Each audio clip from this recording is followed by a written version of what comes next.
The strongest people are often the ones who never ask for anything. I learned that long before I understood how much it could cost. Every morning my alarm rang at 5:30. Not because I liked waking up before sunrise, because life did not give me much choice.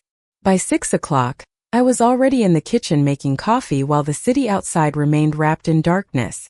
The apartment was small, old, quiet. The heating system worked when it wanted to. Some mornings I could see my breath near the windows. But it was home. My mother sat at the table wrapped in a blanket, reading the newspaper she insisted on buying every Sunday even though everything could be found online. I offered to cancel it more than once. She always refused. Some things are worth keeping, she would say. I understood exactly what she meant. After breakfast, I drove across town to the public library where I worked. The building was not impressive from the outside. Red brick, faded sign, aging windows. Yet inside it felt different. Children laughed there. People learned there. Lonely people found company there. For me, it felt like one of the few places left in the world that still believed kindness mattered. Most days followed the same routine. Shelving books, helping visitors, organizing programs, answering questions. Nothing glamorous. Nothing that would ever make headlines. But I liked it. The problem was that liking a job and surviving from it were not always the same thing. Bills continued arriving every month. Medical expenses continued growing. My mother's treatments were helping, but they were expensive. Every time I paid one bill, another seemed to appear. Still, I never asked anyone for help. Not because I was proud. Not exactly. I simply believed that everyone carried their own struggles. I did not want mine becoming someone else's burden. One rainy afternoon, my car refused to start outside the grocery store. I sat behind the wheel staring at the dashboard while rain tapped softly against the windshield. The repair estimate would hurt. I already knew that. A woman from work offered me a ride home when she saw me standing beside the car. She also offered to lend me money. I thanked her sincerely and declined. She looked confused. "Ava, it is okay to accept help sometimes." I smiled. I know. But I still said no. That was the thing people rarely understood. I was grateful when others cared. I simply did not want anyone feeling responsible for my life. That evening I walked nearly 2 miles home beneath a gray sky. My shoes were soaked by the time I arrived. My back hurt. My feet hurt. Yet I never considered calling someone. The following week, I learned the library might face another round of budget cuts. Several programs could disappear. Staff hours might be reduced. Everyone around me complained. I understood why. They were scared. Honestly, so was I. But instead of complaining, I stayed late helping prepare reports and organizing materials. If there was a problem, I wanted to help solve it. That was how I approached everything. One step at a time. One day at a time. What I did not know was that somewhere else in the city, a man named Dominic Vitali had already started noticing me. Not because I was extraordinary. Not because I was beautiful. Not because I stood out in a crowd. He noticed me because while everyone else seemed to want something from the world, I never asked for anything at all. And before either of us realized it, that simple truth was about to change both of our lives forever. The first time I saw her, it was not in person. It was through a surveillance camera feed. That detail alone should tell you everything about the world I come from. Information arrives differently when you live in my position. Slower in emotion, faster in clarity. Her name was Ava Collins. I did not know it yet, but I would learn it often enough to remember it without trying. She was inside a public library on the west side of the city. The place was ordinary, almost forgettable, which made her presence inside it feel even more noticeable. There was nothing in her appearance that demanded attention. No effort to stand out. No desire to be seen. And yet I kept watching her longer than I intended. She moved through the space like someone who understood responsibility too well. Helping children reach books on higher shelves. Straightening tables without being asked. Answering questions even when they were not directed at her. There was no hesitation in her actions. Only consistency. My assistant noticed me looking at the screen longer than usual. "Do you know her?" he asked. I did not answer immediately. I did not like answering questions I had not yet decided were important. "Not yet," I finally said. That was the truth. Not yet. But something about her stayed with me after I left the office that day. Most people in my world want something immediately. Money, protection, opportunity, influence. Even kindness usually comes with expectation attached. Ava Collins was different. According to the preliminary information my team gathered, she had been working at the library for years. Stable job, modest income, no known financial security beyond basic survival, a sick mother, growing expenses, and still no record of her requesting assistance from any organization we monitored. That detail should have been irrelevant. It was not. A week later, I asked for a more detailed report. My request was not emotional. It was procedural. At least that is what I told myself. The report arrived within hours. It contained everything I needed to stop thinking about her. That was the intention. It failed. She volunteered at community programs. She declined financial help from coworkers. She walked home in the rain instead of accepting rides that would make her feel indebted. Every detail painted the same picture. A woman carrying more weight than she admitted to anyone, and refusing to let it bend her. I closed the file more than once. I reopened it every time. That is the problem with people who live honestly. They are harder to ignore than people who ask for attention. Meanwhile, Ava remained unaware of any of this. Her life continued exactly as it always had. Early mornings, long shifts, careful budgeting, quiet exhaustion she never spoke about. One afternoon, she helped an elderly man at the library who could not afford his overdue fees. The interaction was short. She paid the amount without hesitation and told him it was not important. He tried to refuse. She insisted gently. Then she returned to her work as if nothing unusual had happened. But from where I stood in that moment, watching through a private connection arranged for unrelated security reasons, something shifted. It was not the money. It was the absence of expectation. No request for gratitude. No need for recognition. Just action. Simple. Immediate. Certain. I found myself thinking about her longer than I should have. That night, I made a decision that had nothing to do with business. I instructed my team to begin subtle monitoring of her situation. Not to interfere directly. Not yet. Only to understand. That was what I told them. But the truth was simpler than that. I wanted to know why someone would carry so much and still refuse to ask the world for anything in return. Because in my experience, people who never ask for anything are either the strongest people you will ever meet, or the ones closest to breaking. And I could not tell which one she was yet. The deeper I looked into Ava Collins, the less sense she made. That realization followed me through meetings, business dinners, and long nights overlooking the city from my office window. People usually became easier to understand once you had enough information. Ava became more complicated. Every report seemed to reveal another reason she should have asked for help and another example of why she refused to do it. One morning, I received a financial summary from my team. It was not invasive. Only enough information to understand the pressure she lived under. The numbers were straightforward. Her income covered necessities and little else. Medical expenses for her mother continued increasing. Her savings had almost disappeared. One unexpected emergency could push everything over the edge. Yet according to everyone who knew her, Ava never complained. She never asked coworkers for assistance. She never sought sympathy. She simply adjusted, cut expenses, worked harder, slept less. The pattern repeated itself everywhere. That afternoon, I found myself driving through the west side of the city. I told myself it was because of business. Maybe part of me even believed it. Yet somehow I ended up parking across the street from the library. Then, fell steadily against the windshield. People hurried along sidewalks carrying umbrellas. Inside the library, warm lights glowed behind large windows. Through the glass, I saw Ava moving between shelves, helping visitors, carrying books, smiling at children. She looked tired. Anyone paying attention could see it. But she never allowed exhaustion to become someone else's problem. For nearly 20 minutes I watched her work. Then something happened that stayed with me. A young mother entered the library carrying a crying toddler and several overdue books. The woman looked embarrassed before she even reached the desk. I could read it from across the street.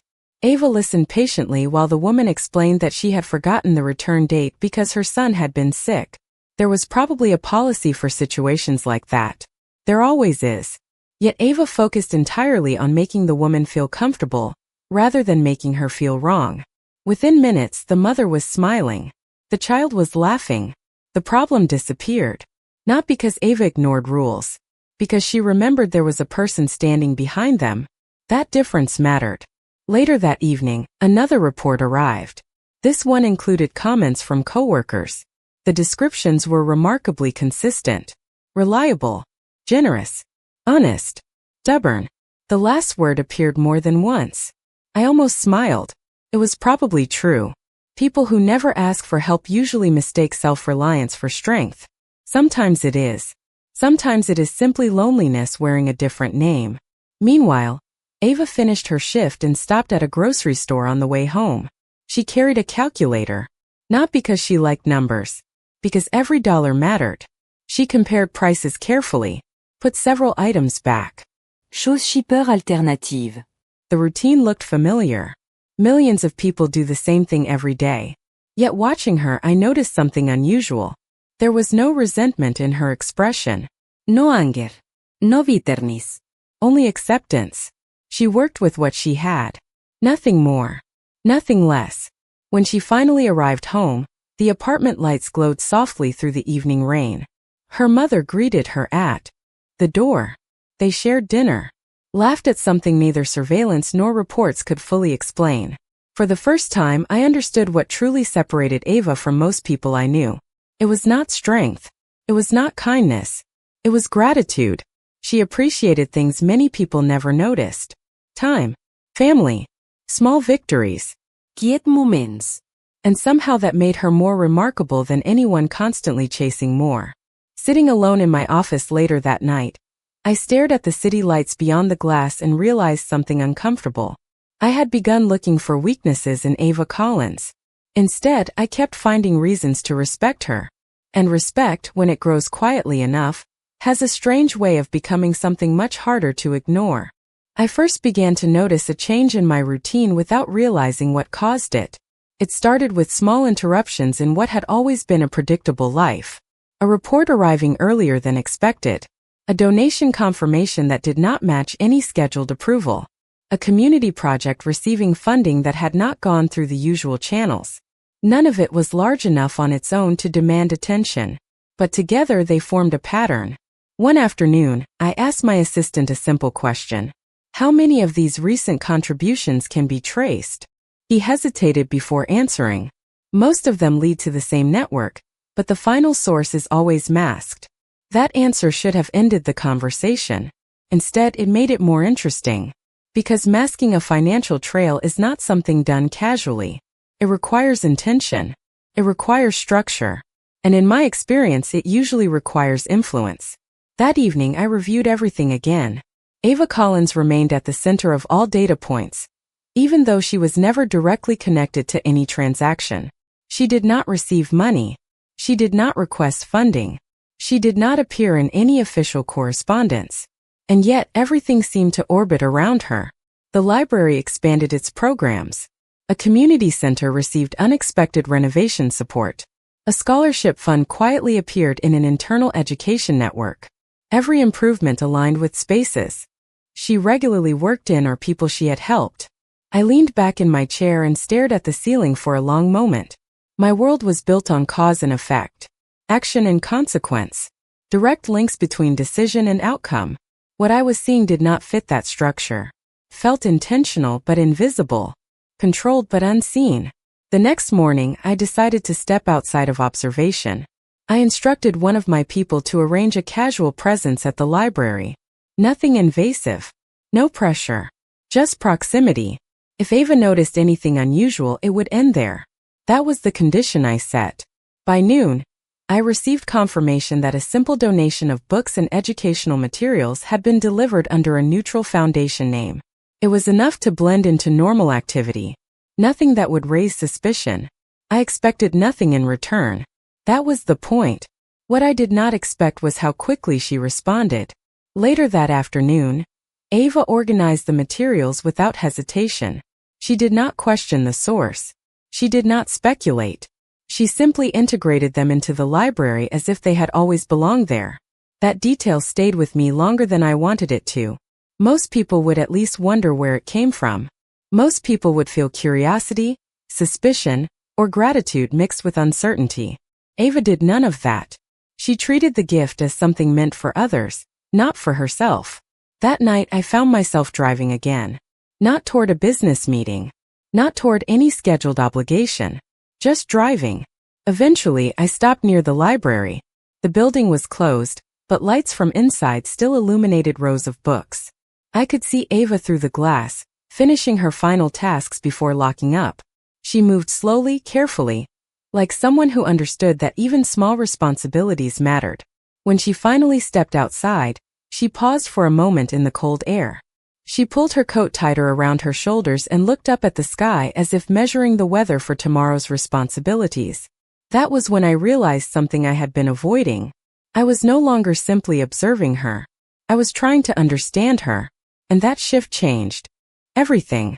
Because understanding someone like Ava Collins was not about data or reports. It was about asking a question I was not sure I wanted the answer to.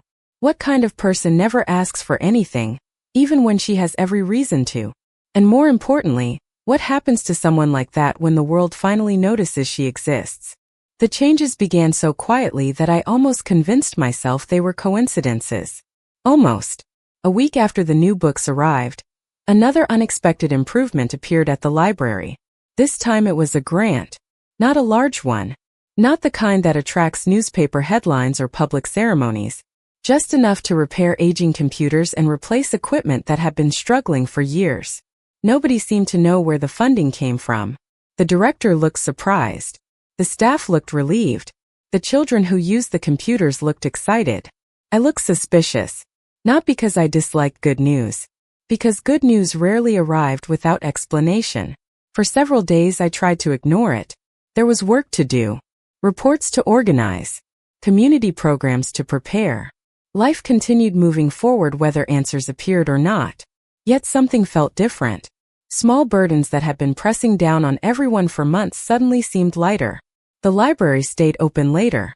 New educational materials appeared. A reading program that had been scheduled for cancellation was restored. Every improvement helped people who genuinely needed it. That made it difficult to question. One afternoon, I found myself standing beside the director's office reviewing upcoming events. He looked happier than I had seen him in months. Whoever approved this funding may have saved half our programs, he said. Do they want recognition? I asked. He shook his head. Apparently not. That answer lingered with me for the rest of the day. Most donors wanted something. Publicity. A plaque. A speech. Their names on a wall. This person wanted nothing. The idea felt strangely familiar. Meanwhile, across the city, Dominic continued learning more than he intended. What began as curiosity had become routine. Reports arrived every few days. Updates appeared on his desk. Yet the more information he received, the less interested he became in the reports themselves. He preferred watching the results. Watching Ava help people. Watching her continue living exactly as she always had despite changes happening around her. She never searched for credit. Never tried to identify benefactors. Never adjusted her behavior in hopes of receiving more. To Dominic, that detail mattered more than anything else. One evening after work, I stopped at a pharmacy to pick up medication for my mother. I already knew the costs before reaching the register. I had calculated it twice in the parking lot. When the cashier scanned everything, she frowned slightly. Then she checked the screen again. It looks like there is an assistance program attached to this account, she said. Your balance is much lower than expected. Is er daher? That cannot be right. She turned the monitor slightly. The numbers remained unchanged. For several seconds I simply stood there. Confused. Grateful. Uncomfortable. Are you sure? I asked. She smiled. Very sure. On the drive home, rain tapped softly against the windshield. Streetlights reflected across wet pavement. I should have felt relieved. Instead, I kept thinking about how many strange things had happened recently. The library. The community programs. The medication discount. Individually, each event could be explained away. Together, they formed a pattern impossible to ignore. Somewhere beyond my understanding, someone was moving pieces on a board I could not see. Yet what troubled me most was not the mystery itself. It was the realization that every change seemed designed to help without demanding anything in return. And for the first time in a very long time, I found myself wondering whether accepting kindness might be harder than surviving without it. That night, I could not stop thinking about the pattern forming in my life. It was no longer a series of small coincidences. It felt coordinated, intentional, and yet completely invisible. I had worked in environments where nothing happened without approval. Every decision had a source. Every action had a name attached to it. But this was different. There was no signature, no request, no acknowledgement, just results appearing exactly where they were needed. The following morning, I arrived at the library earlier than usual. The air inside was quiet, still carrying the faint scent of old paper and cleaning polish. Everything looked normal at first glance. But normal had started to feel uncertain. A new shipment of books had already been delivered and placed neatly near the entrance. No paperwork. No notification. Just arranged shelves waiting to be integrated into the system. I stood there for a moment longer than I should have, reading the labels. Educational materials, youth literacy programs, mental health resources. All carefully selected. All relevant. All helpful.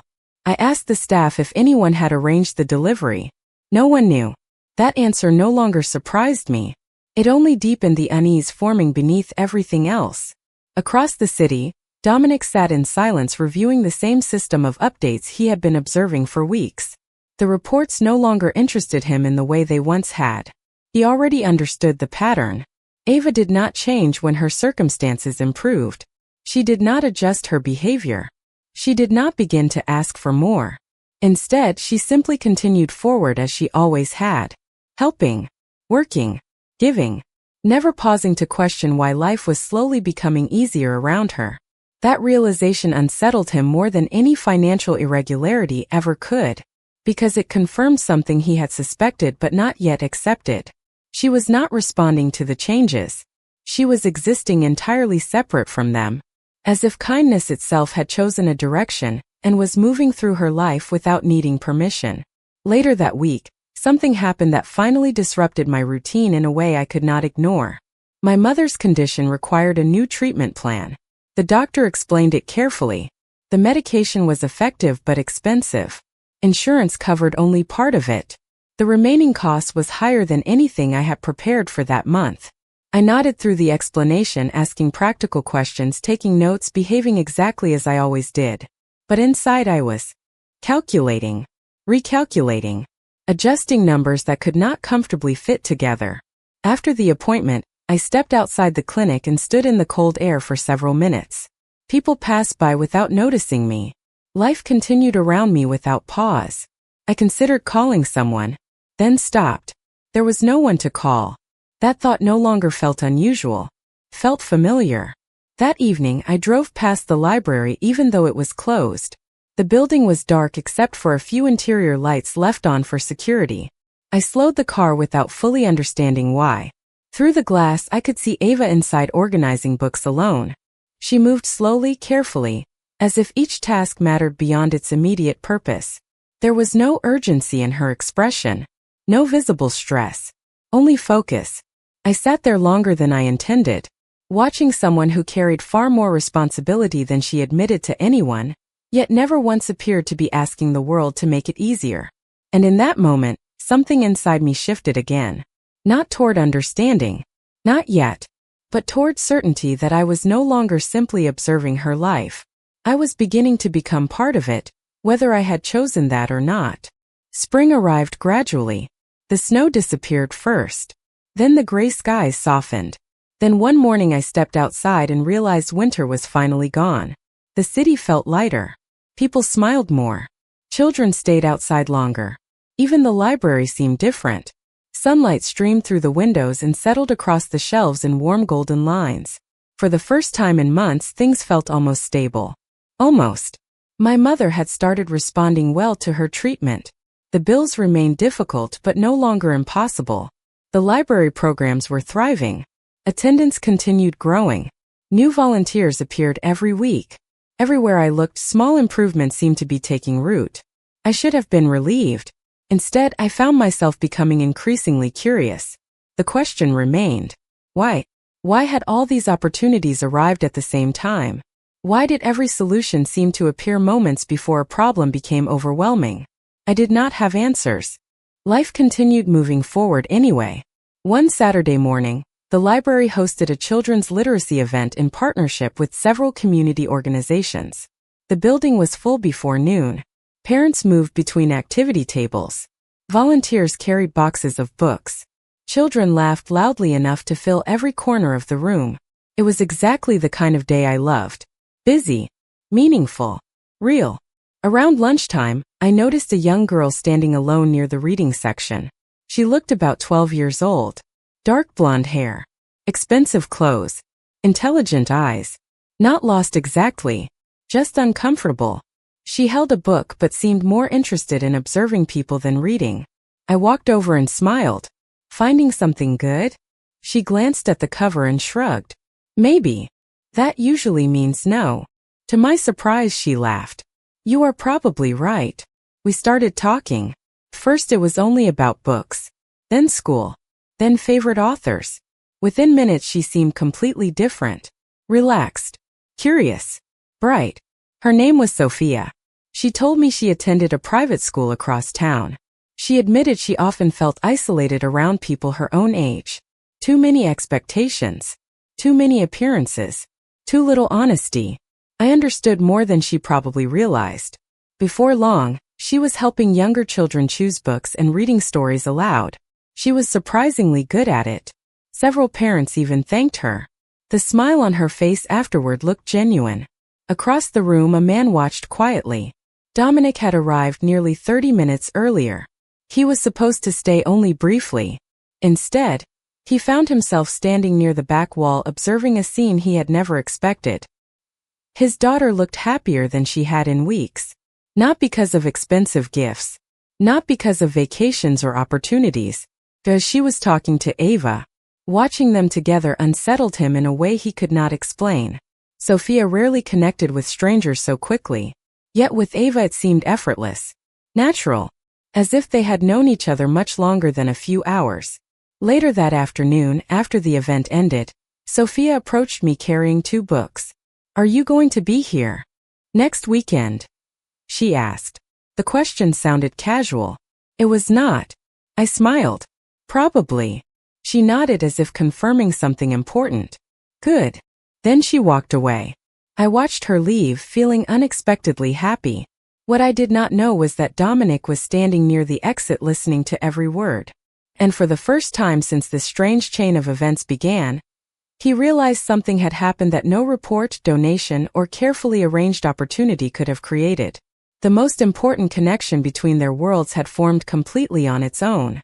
And once that kind of connection exists, nothing stays separate for very long. That evening, I could not stop thinking about Sophia. Not in a dramatic way. Not in a way that demanded attention. It was quieter than that. She reminded me of something I had almost forgotten. How simple connection could be when people were not trying to gain anything from each other. The library had closed hours ago, but I remained at my desk reviewing the day's notes. Attendance numbers. Program feedback. Supply usage. Everything looked normal. Too normal. Because beneath the surface of normal, something unusual was happening. People were not just visiting the library more often. They were staying longer. Engaging more. Returning with friends. It was as if the space itself had become more alive. I leaned back in my chair and looked at the ceiling, trying to separate coincidence from intention. That was when my assistant knocked and entered without waiting for permission. You need to see this, he said. He placed a folder on my desk. Inside were updated community reports. But one section caught my attention immediately. A pattern of indirect support had expanded again. Educational materials. Transportation assistance for students. Additional funding routed through multiple neutral organizations. None of it traced back cleanly to a single source. But all of it aligned with the same geographic and social focus. The library. The surrounding neighborhoods. and indirectly Ava Collins. I closed the folder slowly. Did we authorize anything new? I asked. No, he replied. That answer should have ended the conversation. Instead, it deepened it. Meanwhile, across town, Ava had already gone home. Her evening was simple. Dinner with her mother. A short conversation about medication schedules. Quiet moments between exhaustion and relief. She did not know that her presence had begun to shift systems far larger than her daily life. She did not know that decisions were being made around her without her involvement. And she did not know that Dominic was now watching everything with even more attention than before. Later that night, Dominic stood alone in his office. The city stretched beyond his window in endless lines of light. He had reviewed the same information repeatedly, searching for logic that would satisfy him. But logic was no longer the issue. Something else was happening. Something that did not behave like strategy or investment or influence. It behaved like attention. Focused. Consistent. Directed toward a single point without ever announcing itself. He opened a private file on his desk. Sophia's recent activity reports. School performance. Emotional assessments. Social interaction summaries. Normally, these documents provided clarity. Tonight they only raised more questions. Because for the first time Sophia was not withdrawing from people. She was choosing one. Ava Collins. Not because she had to. Not because she was guided. But because something about Ava made her feel understood. Dominic closed the file and exhaled slowly. There were few things in his life he did not understand. Fewer things he could not influence. But this was different. Because influence required direction. And what he was witnessing had none. It was organic. Unplanned. And already growing beyond any single decision he could control. The following day, I arrived early at the library again. The morning air was crisp, and the streets were still quiet. As I walked inside, I noticed something immediately different.